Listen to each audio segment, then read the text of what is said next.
Hello humans, and welcome back to another React video. Today I will be reacting to Flight Day 1 highlights from the Artemis 2. I believe this is mostly just the live broadcast of the Artemis 2 prepping, launching, separating, and so forth.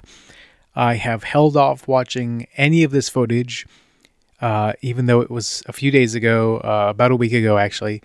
I've held off watching it just for you guys, just for the 18 of you that are subscribed, so that I can have an authentic first-time reaction to the stream. I was obviously there when it happened, but I have not seen any official video besides like snippets on Instagram. Besides that, I really haven't seen a full, stream of any of this happening.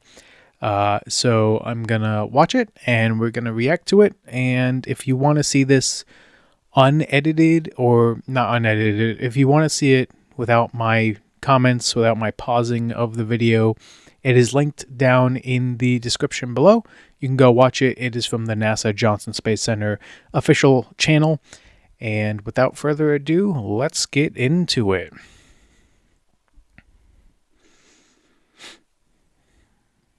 The biggest not April Fool's joke ever. Welcome, and thank you for joining us live from NASA's Kennedy Space Center, where we are beginning a new chapter in America's human spaceflight story. We are so humbled to have thousands of people here in person to witness this, and the many more watching online from around the world. I'm NASA's... Yeah, not just thousands, hundreds of thousands. I was there, all right? There were hundreds of thousands of people. I will be making a video about my experience at this launch, so keep an eye out for that on my channel. It's not out yet, but it will be out in a short little bit. I have to process all my pictures. I took pictures. I'm a photographer. I don't know if you knew that, but anyways, let's get back into this. This is Megan Cruz, and this is NASA astronaut Nicole Ayers. Thanks, Megan. What a historic day to be here. What a historic day to be here. Obviously, for what we see right behind us here, the SLS rocket and Orion spacecraft on launch pad 39B. Artemis 2 is a nearly 10-day flight test to prove NASA can safely fly astronauts around the moon before attempting to land on it in just 2 years, hopefully. Yes, it's kind of hilarious. They just have them chilling in lazy boys before the launch. I would have thought, I don't know, I would have thought they would have a pre-launch room. Maybe this is the pre-launch room, but to me it just looks like a room that they threw a couple of lazy boys into and we're like, all right, that'll be good. Like it's not like specific. It's probably not a room that's specifically for this thing that they're doing, but that is kind of funny. Like you said, it's a test flight, so we're going to put humans on this rocket for the first time ever, and we're going to test out the systems on board and hopefully get around the moon.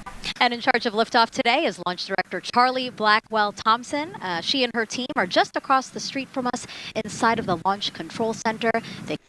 Sorry, let me check the, I'm just going to check the quality. It doesn't look like it's, oh, it's 360p. We don't want that. Give us 1080. All right. They kicked off continuous around-the-clock operations just before 5 p.m. on Monday and started fueling the rocket about 4 hours ago. That cap will also connect into I want to the be that suit, photographer. Which then eventually connects into the capsule. How do I be that photographer who's in the room with them, taking pictures of them before they take? That's what I want to do. That's my goal. I want to be that photographer. Through an umbilical there, so there's a lot of cords and wires. You can see them tuck in that cord under his chin right now. And so the suits they're wearing, they're called the Orion Crew Survival Suits, or OX suits. And so they're worn for launch and reentry or during high-risk or emergency situations. And welcome into Firing Room 1, a historic firing room here at the Kennedy Space Center in Florida. It's a pleasure and an honor to be here. You'll obviously know watching this video how long the video is because you'll be able to see it. Me watching this video, this is -5 hours. I know it's not that long. This video is only like half an hour long or something. So they're going to be rapidly cutting in between. They're going to be cutting out all the dead space in between, which is great. Reporting what's happening as we lead up to countdown and liftoff of Artemis 2. So far, looking pretty good. You see the rocket out there on the pad. It is launch day, and we just got that crew weather brief that you were talking about from Launch Director Charlie Blackwell-Thompson. Yeah, the weather was a big thing. That's like the final variable. anything could change. And it was really cloudy that day. It doesn't look like it in this shot here, but it was really cloudy that day. And the clouds really only cleared up in the hour leading to the launch, which was fantastic because even from our viewing point, if the clouds had been there, we would have hardly been able to see the rocket after it lifted off. But they all cleared up, thank God, and we got a really great view of the thing. And to the crew, it looks like a countdown at this point is in good shape, and that's great news. Fueling continues to track well. We just reached all stages replenished. Now, Reed Weissman is a Baltimore native. He's been in space once before as flight engineer for Expedition 41 aboard the International Space Station from May through November 2014. I did just watch a video on him. It should be on my channel, and a video on Victor Glover here. That should also be up on my channel. I think it was probably yesterday's video. And I've got videos coming up of both Christina and Jeremy. The big thing is I'm trying not to oversaturate on Artemis 2 content. There is a lot of it floating around out there, no pun intended right now. There's a bajillion gigabytes of content coming out every single day from this Artemis mission as they are still up in space floating around. So I'm trying not to oversaturate my channel with all Artemis 2 stuff. So I will be spacing these recaps out, every other day or so. But just so you know, those things about those 2 astronauts are on my channel. The next 2 are coming soon. And I still have other content I will be uploading as well that's not Artemis related. And so now here we are, pilot Victor Glover. NASA selected the California native as an astronaut in 2013. At the time, he was actually serving as a legislative fellow in the United States Senate. His first trip to space was in November 2020 when he launched as pilot of NASA's SpaceX Crew 1 mission. That was the first operational mission of NASA's Commercial Crew program. And so it looks like Christina here has completed her suit leak checks as well, her communication checks too. I still need to do a video on the spacesuits. That'll be coming up in the next couple of weeks as well. I'm not familiar. I'm not going to ask too many questions about it because I know they will all be answered in the spacesuit video I will be watching. But it is very interesting to see all the different facets of the gear that goes into a spacesuit these days, especially for people who are not doing spacewalks. As I understand it, they're just going to stay in the capsule the whole time. They've already got her gloves off. They're getting ready to kind of hang out and relax a little bit, I think, before they walk out. She is a mission specialist for this mission, native of Grand Rapids, Michigan. Was selected to the astronaut corps in 2013, so actually same class as Victor. I am in North Carolina. That's where I'm based. I'm in the Charlotte area. And as I understand it, she went to college here. So go North Carolina. And last but not least, first-time flyer, Canadian Space Agency astronaut Jeremy Hansen will fly to the moon as a mission specialist on the Artemis 2 mission. The London, Ontario native was selected as an astronaut in 2009. After that, he worked as Capcom at NASA's Mission Control Center in Houston. The team you see here in this room today has been training extensively to prepare for the highly dynamic phase of flight that begins. What does Capcom stand for? CAP. It's something command, central something command, central Artemis. I don't know. Central something command or something command. I don't know. Begins shortly after engine ignition. Teams here will be monitoring the flight of the Space Launch System, Orion, and of course the Artemis 2 crew on board as they make their way from the Kennedy Space Center into Earth orbit. Yes, a pre-flight tradition that we have seen with our crewed flights and our astronauts, the card game, Nicole. Yeah, this is a fun time for the crew, kind of relax a little bit. I wonder, I'm curious now, I wonder if they are shooting... Sorry, not shooting. I wonder if they're playing cards because they all actually want to play cards, or if it's something that the astronauts in the Apollo days did, and so now everyone just has to play cards right before a launch. Like, I don't know. I feel like if I was an astronaut and I was like, I don't want to play cards, let's play a video game, I could start a new tradition, but I wonder if they play the cards because, everyone has to do the honorary card game before we launch, or if they actually enjoy it and are actually playing cards. I wonder. But play a card game with the chief. You can see Scott Tingle there is the dealer today. Looks like they're playing high card wins. So Victor won. He's out. Now Jeremy's out. There are two schools of thought on this game. Either you want to get rid of all your bad luck or go out on a high note. So it looks like the crew chose we're going out on a high note. Now, the SLS, or the Space Launch System, very big, very powerful. It is going to be producing 8.8 million pounds of thrust at launch. Tons of thrust. And like I mentioned, very large, as you can see here, going to stand about 320. I actually wasn't sure. I knew it was smaller than the Saturn V. I didn't know it was that much bigger than the shuttles. That's pretty crazy. And I also didn't realize it was that big next to the Statue of Liberty. Statue of Liberty is a little bit of a misnomer.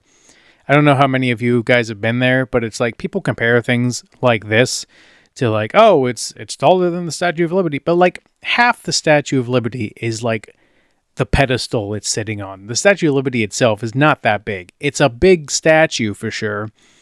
But it's like, when you see it, you're like, oh, yeah, that's cool. The half the height of it, as you can see here, is the pedestal. So it's a little bit of a, it's tall, but we should be comparing things to other things that are actually tall. 22 feet tall with Orion there on top, just a little bit taller than the Statue of Liberty. And here we are, the closeout crew in the white room. I want to know who these guys are. I have no idea who these jersey number guys are. And how do you get a jersey number? Do you just randomly pick it? Is it randomly assigned? Do I get to pick the number 4? If I would have picked a number, it wouldn't have been the number 4. I don't know what number it would have been, but it probably wouldn't have been the number 4. I'm curious about that. Room getting ready for the astronauts who have just left crew suit up and are now walking down a hallway to greet some family and friends downstairs. Commander Reed Weissman, Pilot Victor Glover, Mission Specialist Christina Cook, and Jeremy Hansen. I guess that's the point, right? And here they are, NASA's Artemis 2 crew. Commander Reed Weissman. You know what? I didn't notice the little 250 medallions on the posts there. I've seen pictures of this. Again, I've held off watching any of the official video specifically for the 18 of you out there who are subscribed to me. If you'd like to be subscribed and you're not, that would be great, because then I can feel like I'm holding off for a bigger audience. But anyways, I didn't catch the 250 America emblems there under the NASA emblems. Weissman, Pilot Victor Glover, and Mission Specialist Christina Cook and Jeremy Hansen taking their first steps outside for their historic test flight. Again, I have not yet watched the video on the spacesuits. I know. So I still have a lot of questions, but I'm like, what are the bags under their arms? What are the bags attached to their legs? Are those airbags? Are they fanny packs? What are they? But besides that, this orange is very bright. It didn't look this bright in the pictures I've seen, but it looks very bright. To a wonderful applause from the crowd. They're looking really excited. Some and big really smiles. Ready. I love that. It's a great day for us. It's a great day for this team. A few words from Reed. Great day for us, the team, he said. I wonder if they intentionally lined up in height order, or if that was just a byproduct of how they, they're very clearly in a height order. That's really funny. Thumbs up, more thumbs up. Of course, a lot of pictures. We hear some camera shutter clicks back there.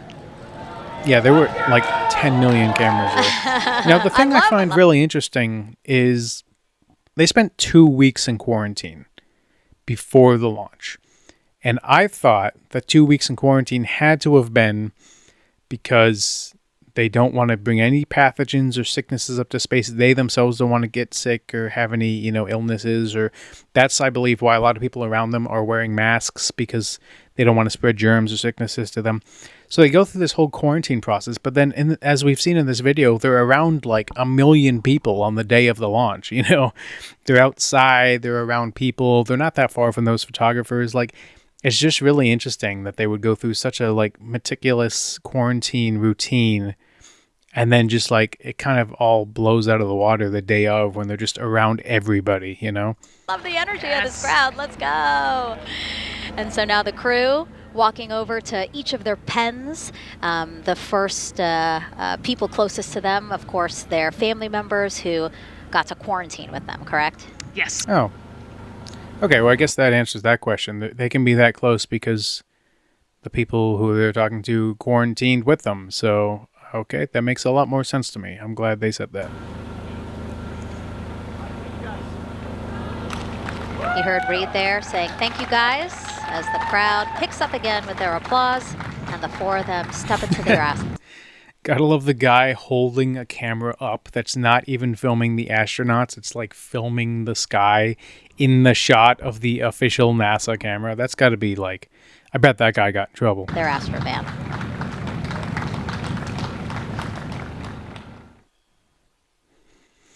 So the one thing that, you know, I know Mercedes makes not even reliable vehicles, but they make vehicles that are used for a lot of things. I wish they had used an American vehicle like Ford makes them. Ford makes transit vans. Like, to use a German-made vehicle, I don't know. I'm not racist against the Germans. I think the Germans are great. But, like, to use a German vehicle to, like, go out to the American launch pad, I just think it could have been an American vehicle. That's all I'm saying. And off they go. Reed, Victor, Christina, and Jeremy now on their way to launch pad 39B, where they will fly to the moon. Something no human has done in over 50 years. They may also set a new record as the farthest humans have ever been from Earth, a record set by the Apollo 13 crew almost 56 years ago today. Yeah, you know, we talked about how tall this rocket is earlier. Wow. Yeah, wow. Seriously, what a shot. That is a lot bigger than I thought. Like, I knew it was tall, obviously, and I knew it was big, obviously. The pad itself is ginormous. Goodness gracious. I watched a video a few days ago about the Rocket Labs launch complex in New Zealand. You can find that on my channel. And I think this pad, and I think I said it in that video, I think this pad is bigger than that entire rocket launch complex. They have 2 pads on that complex. And granted, the Rocket Labs rockets are way smaller than this. They're even smaller, way smaller than the SpaceX Falcon 9s. But it's crazy to think that this is just one pad and it's bigger than an entire launch complex in New Zealand. That's crazy. Look at that. Yeah, look at that point of view, yeah. And now we're watching the crew walk across the crew access arm, getting what do they do if the elevator breaks? Of Kennedy Space Center. Take the From stairs? 274 feet. Woo. Nicole laughs because Nicole is also, like Reed, does not like heights. I do not like how open that crew access arm is. Oh, and he's already turned around and walking in. You can see Dre's. I wonder what it's like to take your last final brush of fresh air. And I wonder what the air systems inside the Orion are like. I haven't watched a video yet on the Orion capsule. That is on the list somewhere. Like I said, I've got a million. I've got a queue of about 40 videos that are roughly my next 40 videos I'm going to watch. Then I've got another queue of about 280 videos. Every time I see on the homepage or whatever a cool video, I just throw it on there and I will get to it eventually. And then I've got a running list of all the questions and all the things and all the topics that I want to dive into. And I've got, I don't know, maybe 180 different questions on that list of things I want to explore and research and watch videos about. So there's a lot of content out there that's going to be on this channel. But at some point, I will watch something about the Orion capsule. But right now, I'm wondering, do they have an HVAC system that, like, there's no fresh air, right? I mean, they probably have oxygen tanks in there and nitrogen tanks in there that, like, put out new oxygen and nitrogen because you need that to survive. But, like, the air's got to get stale at some point, I would imagine. Same for the space station. I've got to imagine the air gets somewhat stale. It probably smells different than it does when you step off the rocket or step out of the capsule in the middle of the ocean and you can smell fresh air again. You know, I'm curious about that. Protecting his helmet and his visor there from all that metal. Yeah. It's a tight squeeze, but they've done this a lot, so Reed's already all the way across the capsule. Yeah, that was fast, impressive. It's a little bit funny how they're like dressed to the T, completely custom suits, and then you've got these Jersey guys. That's what I'm going to call these guys, Jersey guys. in the white, they're just wearing random sneakers. Like they're not, they're not in custom protective, isolated, hermetically sealed, quarantined. Like he's just got, tennis sneakers on, and that's it. Impressive. That's why you're the commander. Oh, a heart there from Jeremy again. Yep, Canada. Yeah. Canada is about to get into Orion.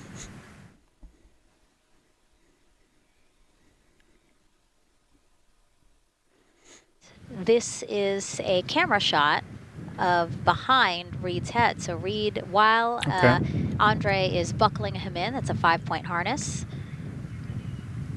Reed was configuring his playing with the camera control there? Panel. Yeah, the displays. We're getting the is that a displays ready Sharpie? so that they can He signed the monitor all camera? of the systems and monitor the launch as they go. Christina there signing the wall. Okay, the wall. That they're working there. And there's a heart from Christina Cook. Great to see that as she gets ready to get into the Orion spacecraft, one that they named Integrity.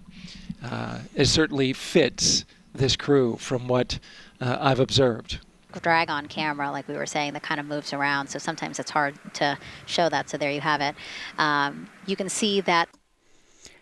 It's really cool. I'm meaning to, and hopefully, again, going to watch a full video about just the door, because in another video I did maybe a couple weeks ago, they showed the door on the Orion capsule, and it's like, it looks like a bank vault door. It's got so many mechanisms on it. It's super thick. Like, that door is like more complex than my car, and I want to see a whole video on it. Hopefully I can find one. The closeout crew has closed the side hatch. And so right now, that's a panel that they have to close out in order to then close the next hatch, which is the launch abort system hatch. We are currently not working any constraints with regards to the rocket or the ground systems. But the launch team has been made aware of an issue that the range is working. And currently they're monitoring that work that is going on over at the range. We understand that issue is related to the flight termination system. Flight termination system. Yeah, okay, so this was a big thing because we're all down there, driven all the way 10 hours down to Cape Canaveral to watch this rocket launch. And we're sitting there, and there's very sparse information because although everyone has cell phones, there's so many people out there that the cell phone network was really slow. People were trying to live stream, this, and they just couldn't get it. It was really taxing on the cellular data network down there in Florida. Right around the Titusville area is where we sat, and just you couldn't reliably call, text, or watch anything because it was so strained. But anyways, we heard mumblings about this. We heard people saying, oh no, there's a delay, there's a system going wrong, some termination system, something's wrong with it. And that was a big fear of ours because we were like, obviously we want, if they have to scrub the launch for safety, we want that to happen, obviously. But like having driven 10 hours down there for this, we were staying 3 days in Florida just to try to see this launch. If they scrubbed it, we had to go home the next day because it was Easter weekend and we had family coming into town and we knew we wouldn't be able to stay if they scrubbed it to the next day. So it was like all of a sudden it was like an 80% go for the whole day. And then up until like 2 hours before the launch, it was like, oh no, there's a problem. And we were like, oh no, they're going to scrub it and we're going to have to go home realizing that we're that close to seeing it, but we can't see it because we have to go home because we have to pick up people from the airport in Charlotte, So it was the whole it was a whole emotional roller coaster. But it seemed like within 10 or 15 minutes of us hearing there was a problem, it seemed like it was fixed and that was that. We never heard anything else about it. Just to give you a quick explainer, every rocket has a flight termination system. It's the system that the Eastern Range here uses in order to send a destruct signal to a rocket in case it veers off path. So it's a very critical, important safety component. The bottom line of all this is, at this moment, the range is no-go. But that is not stopping us from moving forward in the countdown. We can continue to process and work the countdown. The closeout crew will continue to do their work, and the launch team will continue to do their work as well. We're just getting an update, in fact, about what I was about to report out on the range, and the good news is the range is go. As we see now live inside of the White Room at the launch pad, the closeout crew has closed the launch abort system hatch.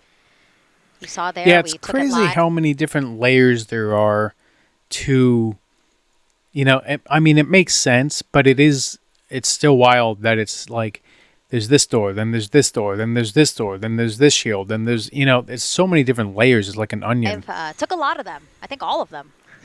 Except for one. I think it took all 3 or 4 of them to push that hatch door close, and then they felt around the perimeter of the door to make sure that everything was sitting just right.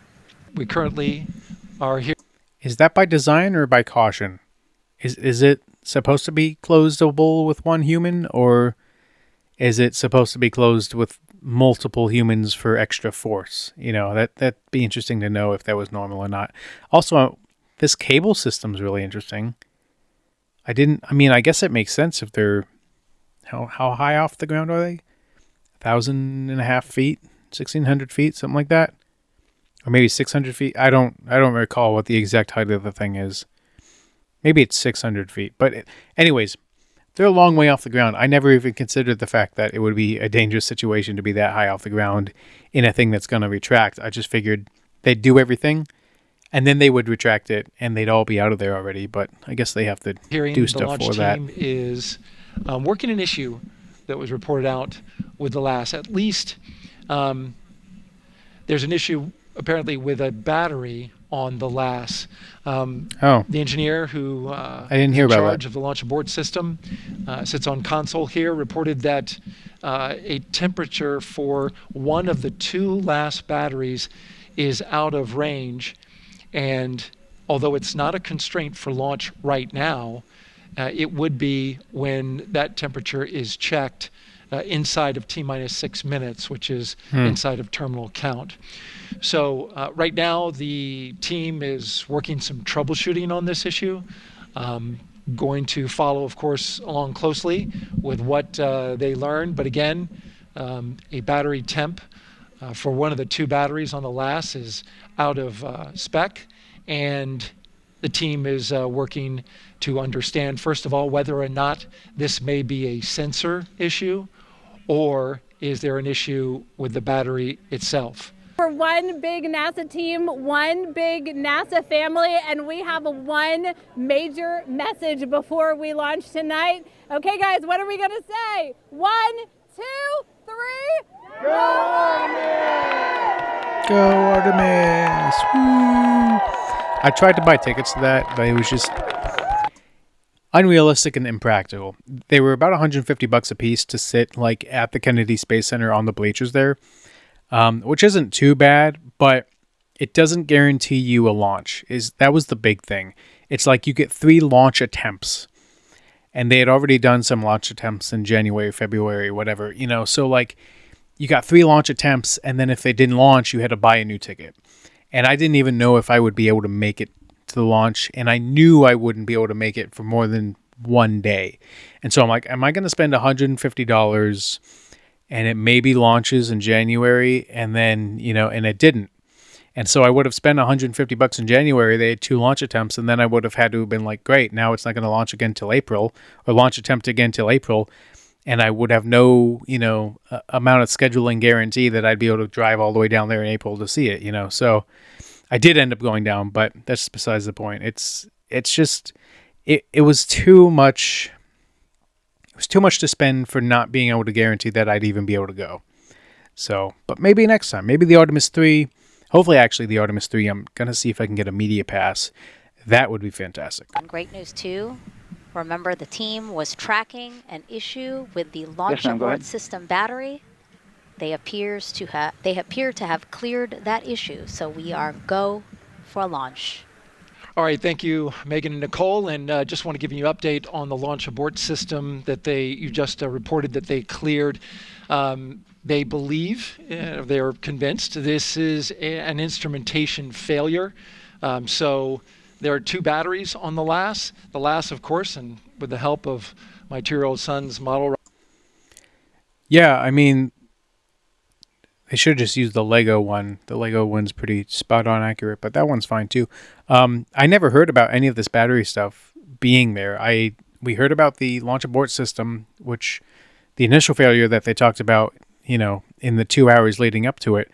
We heard about that, but then we heard it was all good, and I never heard anything else about it. So I never heard about any of this battery chatter. I'm actually kind of glad I did. Otherwise, I would have been super anxious, in the leading up to it. But rocket. Daniel said let's I see what could use this is so about. it's okay. The LAS is right here. It's the tower above Orion.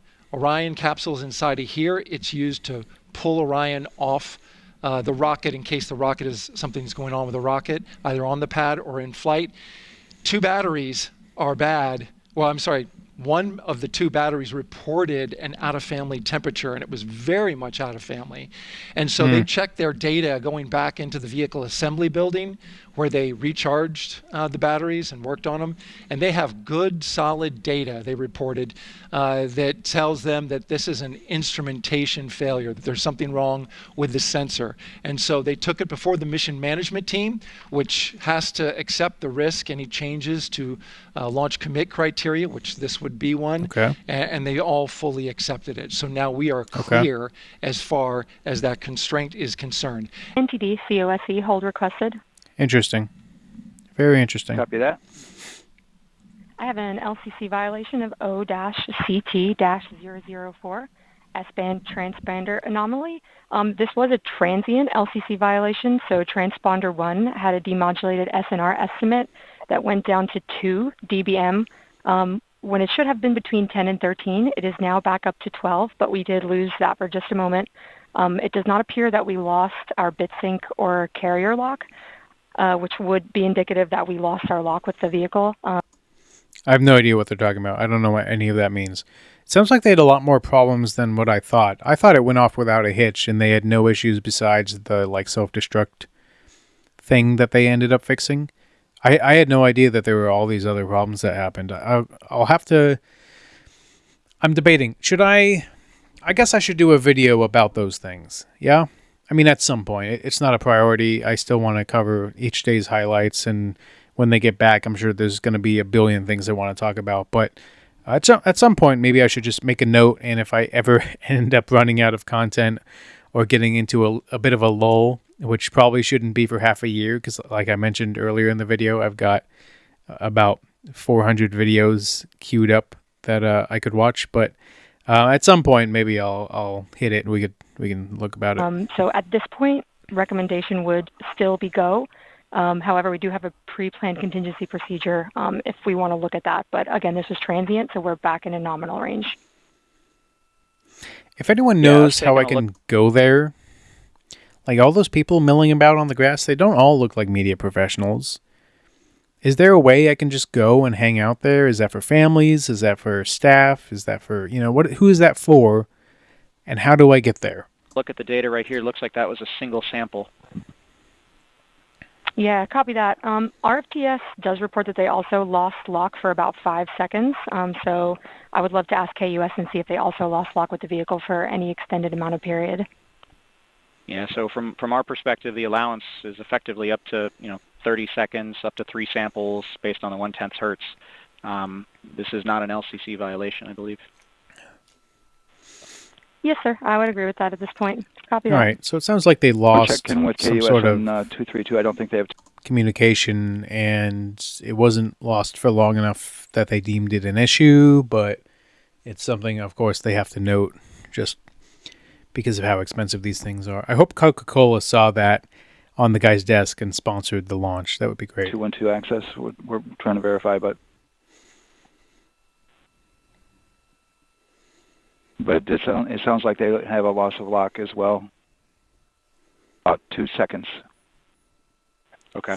Okay, so now I'm thinking, I again, I'm trying to remember back to, it was 8 or 9 days ago. No, not 8 or 9. They're still up there. They're on their way back. Would have been 7 days ago. Actually, you know what? 6 days ago. It was 6 days ago that this launched. Anyways, all that besides the point. I'm trying to remember. I think there was a little bit of a... We had no official timer. Like I said, the cell network was so strained. No one's apps were working. We couldn't get on the internet. It was like a total data blackout for the 10 or so minutes leading up to the launch.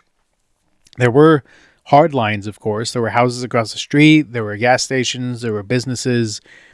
And so there were, of course, people who could get information without using cellular networks. So there was stuff filtering through, but we were like, I don't know, we were like 2,000 feet in front of the closest house on the coast, like on the water, literally. My pictures that I took from my camera, they literally looked like I was on a boat, but I was not. I was just on the water. Anyways, all that to say, I do seem to remember there was like a little bit of a pause, like things were counting down and then they kind of stalled for a little bit, and I don't know if we understood why or even were thinking about why. It was just like, it was crazy though that like we sat there for 6 hours leading up to this thing, and in the 6 hours leading up to this, it went by like quickly. It went by fairly quickly. It didn't feel like 6 hours. And then in like the half hour before the thing launched, that felt like 2 hours. It was crazy how long the last half hour felt. And then even the last, I think it was 15 minutes or so, just felt like an eternity of just sitting there waiting and waiting and waiting. And I guess it probably was longer than 15 minutes because we knew the count clock was at 10. But if it sat at 10 for 10 minutes before it started counting down, then it would have been actually longer than what we recollected. And I guess for both KUS and COSE, do we have lock now? That's affirmed. We do have lock for COSE. COSC. Yeah, so from the integration console perspective, we did have a temporary loss there within the allowable, and per the requirement, let's go. And this is Houston Flight. We have lock and we have good telemetry here in GSE. And KUS has reported too, they have good lock now. And now I'm curious. So I'll have to look into what all that OSC, was then, about. Are we in a go configuration per your LCC? Yes, sir. Recommendation would be go. Okay. LP, you concur with that? Yes, sir. LP concurs go. And Launch Director? Yes, sir. Launch Director concurs go. All right. And for all personnel, this is the NTD conducting the Artemis 2 launch readiness check. Verify ready to resume count and go for launch. OTC. OTC is go. STC. OTC, over the counter. GTC. C's go. MCO.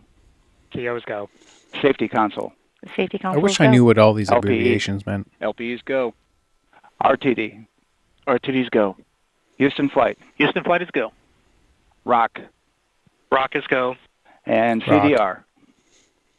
Dwayne Johnson. Copy that. Thank you, Reed. And Launch Director NTD, our launch team is ready to proceed at this time.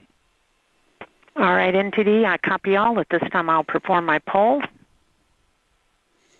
Attention on the net. This is the Launch Director performing the final poll for launch.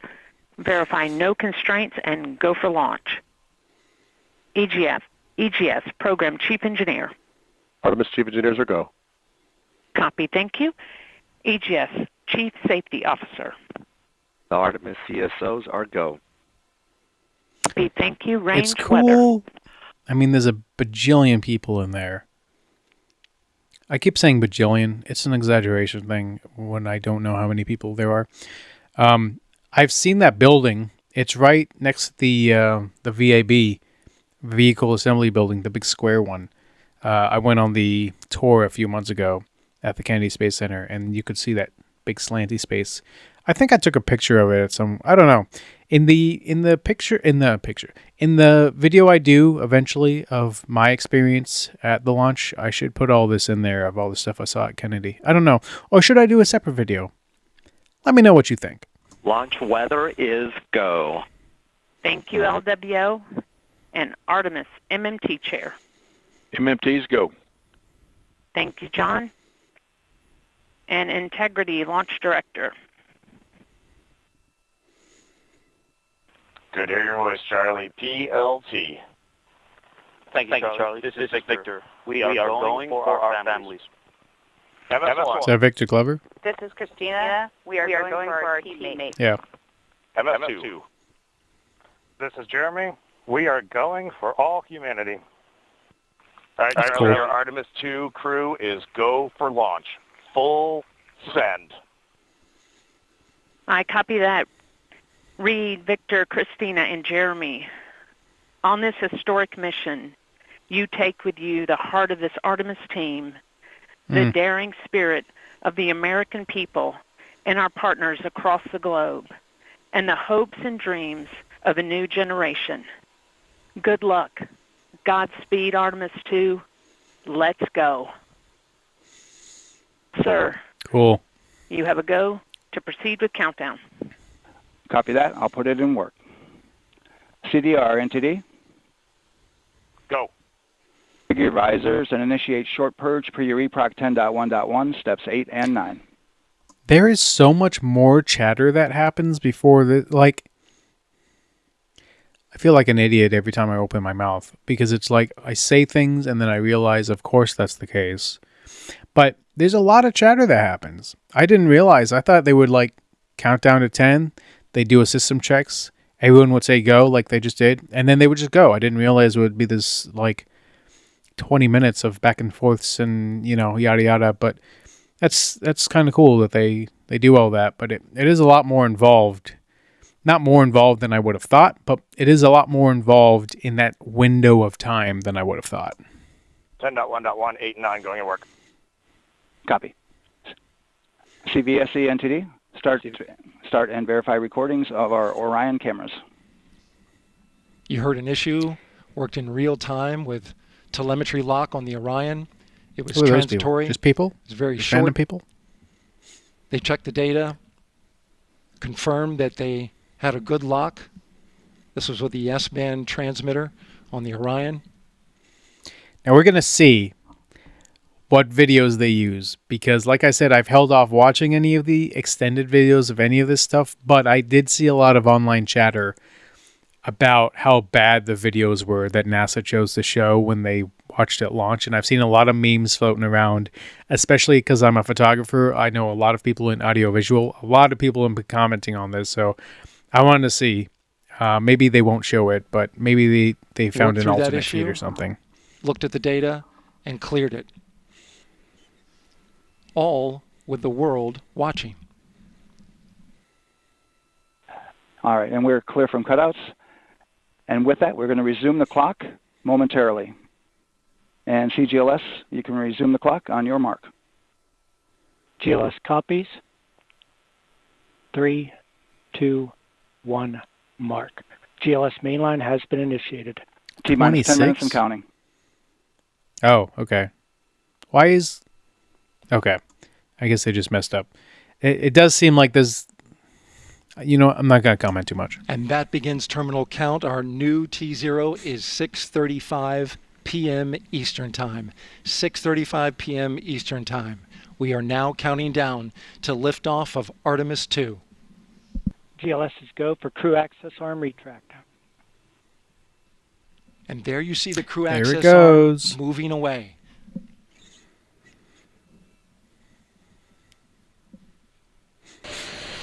I might have pictures of that. I'll have to go look. for ALS. Great call out. The I might rocket not is on- actually, because the way we were facing it, we were on the side.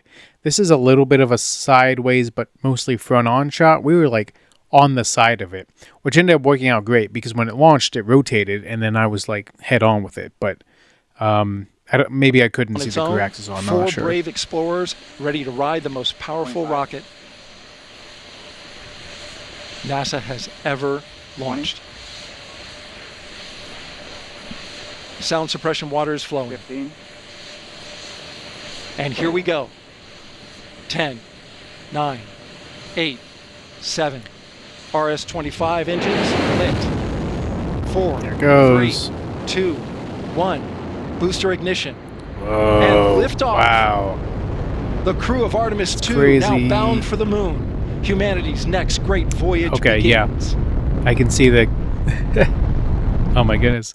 I can see the all the comments I've seen about the liftoff and about how bad it was on video. I can see that. That whole cuts of black, that's crazy. That second shot where it wasn't even, the rocket wasn't even in frame, that's also crazy. Good roll pitch. Roger, roll pitch. Wow. Maybe this is part of what I heard too. That video looks like it's from the 90s. Integrity. There you go. That's a much clearer picture. On time, passing 30 seconds into the flights. Integrity passes the alternate beacon. Target milestone. Mission Control Houston. It was loud. I remember that. Space Launch System core stage. I was 13 miles away and it was loud. Altitude. Traveling more than 1,200 miles per hour. That's cool.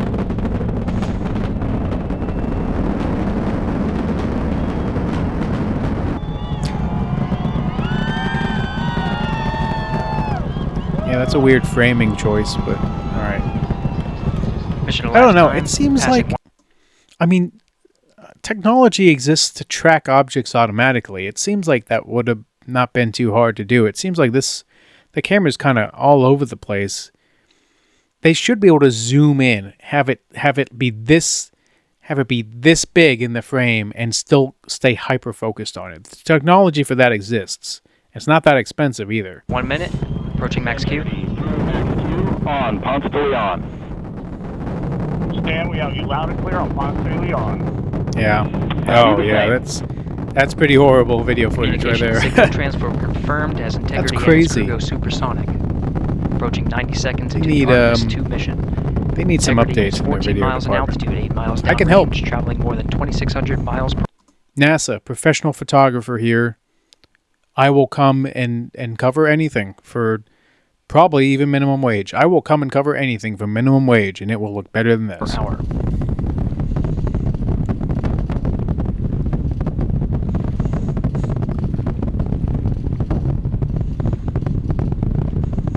I would have expected their zoom would be better than mine. There we go. That's closer. 1 minute 50 seconds of mission elapsed time, standing by for main engine throttle down to 85%, ahead of solid rocket booster separation, expected at the 2 minute 9 second mark. We see throttle there. I'm not meaning to like go hard critiquing on these videographers, but it just... I'm an audio-visual professional. I'm a professional photographer. I know a lot of professional videographers who would be sick at the thought of that being what their footage looked like of a live event like that, especially an internationally human history historic event like that. I would have thought NASA would have gotten some of the best videographers they could get their hands on, but it almost seems like they just gave a guy a camera and were like, here, that'll be it, right? That's all you need. That's oh man. That's the only bit of backlash I've seen about this whole launch, and I will agree. That's pretty cringe. That's a pretty terrible job.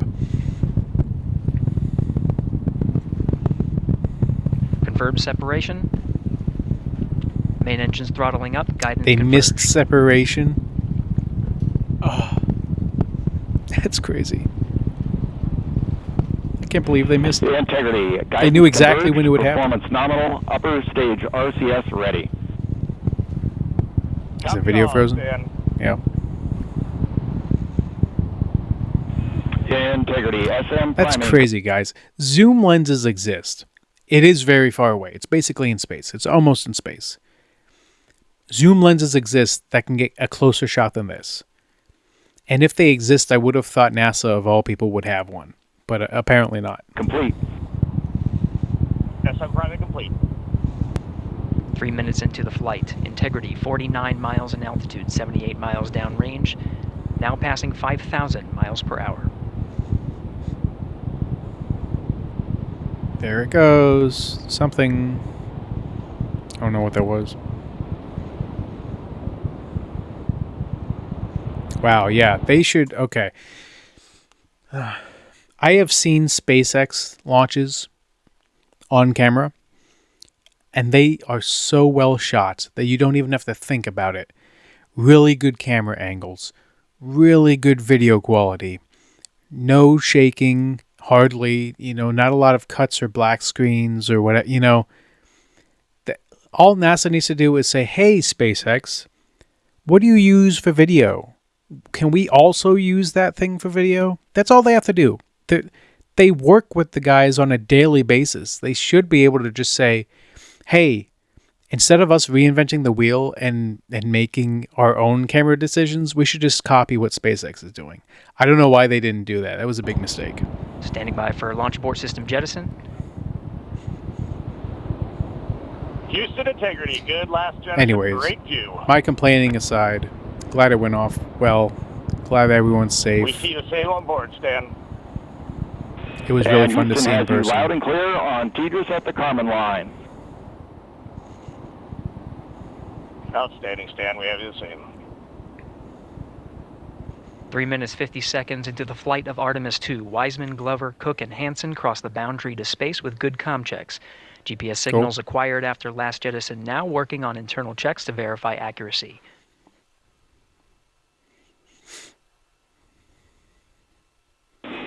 Integrity, GPS processing. Outstanding, Stan. Maybe the problem is live streaming. That might be the problem. I don't know if SpaceX live streams their launches. Maybe they collect all the video, it saves syncs to the shuttle, and then because the rocket comes back, then they just pull all the footage off of that. You know what? I'm reversing some of my previous points. Maybe the reason that Artemis can't do that is because the shuttle doesn't come back for 10 days. They might not have all this artifacting and everything on SpaceX because they're not live streaming it. Whereas Artemis, NASA is live streaming this. That's probably why they have so much artifacting. Okay, that makes more sense, I guess, if SpaceX is literally just pulling raw data out of memory cards once the thing gets back and then uploading that. I'm not saying they are, but that would make a lot more sense as to why their videos are so much better than these videos. Beautiful moonrise. We're headed right at it. That's a cool shot. Wonder why that one's so high quality. Nominal MECO, core stage separated. This is animation. We see the same on board, Stan. Man, even the animation's lagging. I think NASA needs some new mission servers. elapsed time. Integrity crew of Reed Wiseman, Victor Glover, Christina Cook, and Jeremy Hansen now in orbit around the Earth at the beginning of their journey to the moon. Cool. This is Mission Control Houston, 25 minutes, 45 seconds into the flight of Artemis 2. We have confirmation 16,000 miles an hour. Wings are deployed and latched. It's crazy. This is the configuration needed to switch to ATO preferred, which you did hear confirmed from pilot Victor Glover. That mode has been switched. Now getting our first views from one of the solar array wing cameras over the tracking data relay satellites. We are in a night pass as we are about a little more than 1,300 statute miles above the Earth, just east off the coast of Madagascar. Oh, well, that's a cool graph. I hadn't seen that. You can see the perigee raise maneuver from the main engine of the ICPS firing from the solar. My understanding is perigee is the closest they get within an orbit to the Earth, and apogee is the farthest they get in an orbit from the Earth. That is my understanding of what perigee and apogee are. Array wing.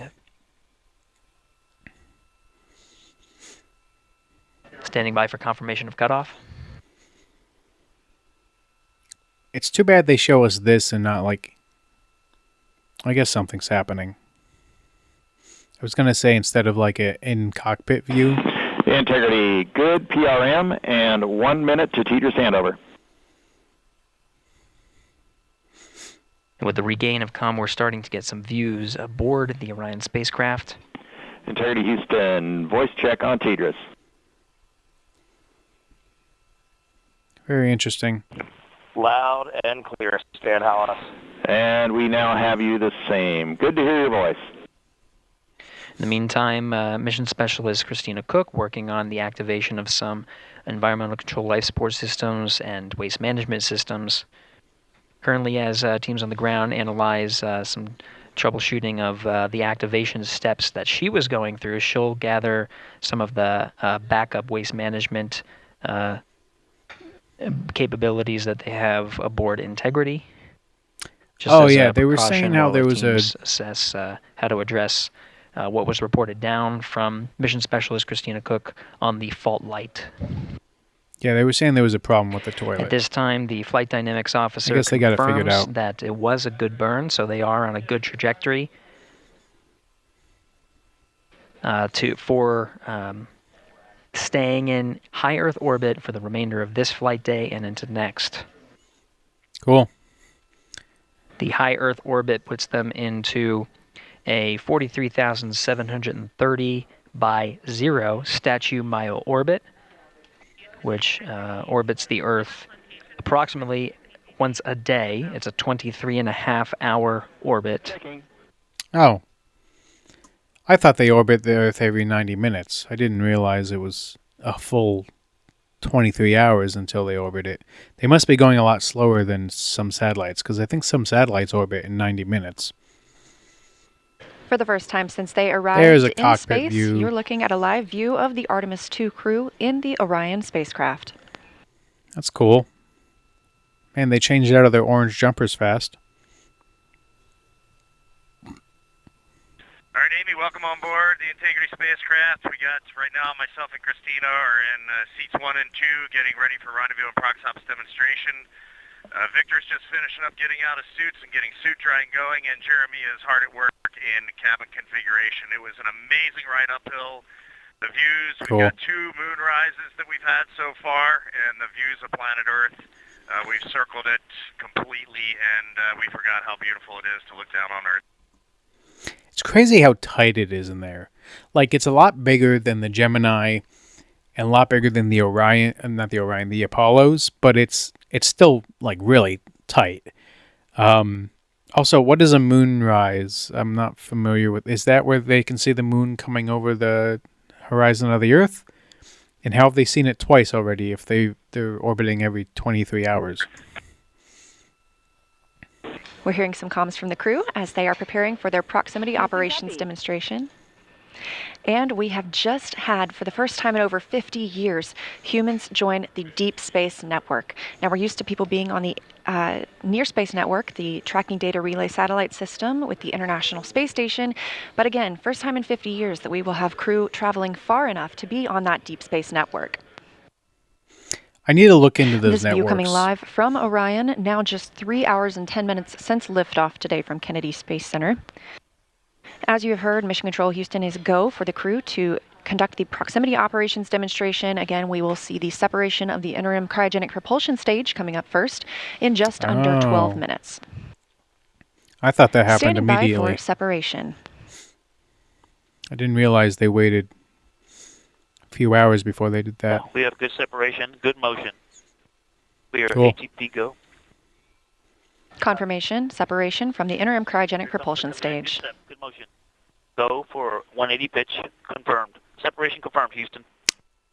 Houston copies. All right, here comes the pitch rate. I'm not going to critique them for that. Once you're in space, video feeds are a whole different animal.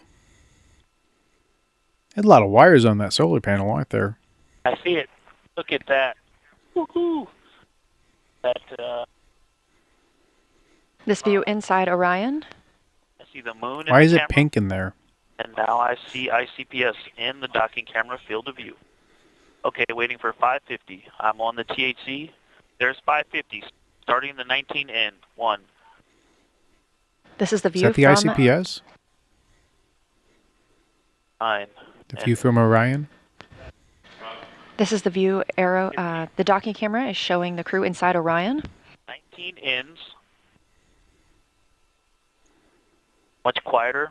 Got a little rumble, Checking. like we're driving on a rocky road, but much quieter than in the sim. I'm showing about 3 degrees wide on IC. Is that the Orion from the ICPS, or is that the ICPS from the Orion? I don't know which one is which. And it's holding I know right near the the difference center. between the two. I don't know where the camera is. Integrity, no action for you on that enable prop caution. No action. Bit of ICPS. Did you see that photo off the screen on camera view? 6.8 degrees wide. Quite large. I still don't really understand what I'm looking at. All right, I'm going to course. 0.9 degrees. Is it in black and white, or is it just black 1 and degree white? wide. Here comes 6 outs. 1, 2, 3, 8 down pulses. Oh. Oh. Great view of the ICPS that powered Orion during the perigee raise maneuver and apogee raise burn. Now I understand what's happening. We're on the Orion looking at the 8, ICPS. I can see the side docking target. And it's in black and white because otherwise That the is a flag would good-looking not be black American and white. Wow. Wow, indeed. A white square. Copy. Going off, Fox. Great flying with you, Houston. Nice vehicle. Great job, Victor, and to the entire crew, and we enjoyed your excitement at seeing ICPS out the window. I wish The I knew proximity what was on their operations screens. complete and the upper stage separation burn complete as well. We are now looking to the ICPS, or interim cryogenic propulsion stage disposal burn. We will not see this or get data on it. It will burn up upon reentry over Earth's atmosphere over the Pacific Ocean. Okay. That actually looks like a that the crescent moon? Earth there in the background. This view coming from one of the solar array wing cameras aboard Orion. Cool. Wow, they're that far away from Earth when they're orbiting? That's crazy. I thought they were like way closer than that. Goodness gracious. Subscribe for more space. All right. Well, that was day 1 flight highlights of the Artemis 7. You can see the day 7 there on the screen. That's because I'm 7 days behind on doing this stuff because I wanted to do other stuff. Anyways, thank you for watching. If you made it to the end, I really appreciate it because YouTube is telling me most people only watch these for 3 or 4 minutes. And on an hour-long video, that means I'm talking to the void for 55 plus minutes. So if you made it all the way to the end, appreciate a comment, drop a comment. Let me know you made it all the way to the end. I would thoroughly appreciate it. It's going to be a morale boost for me that someone is watching the things I am saying for an hour. And besides that, have a great day on Earth.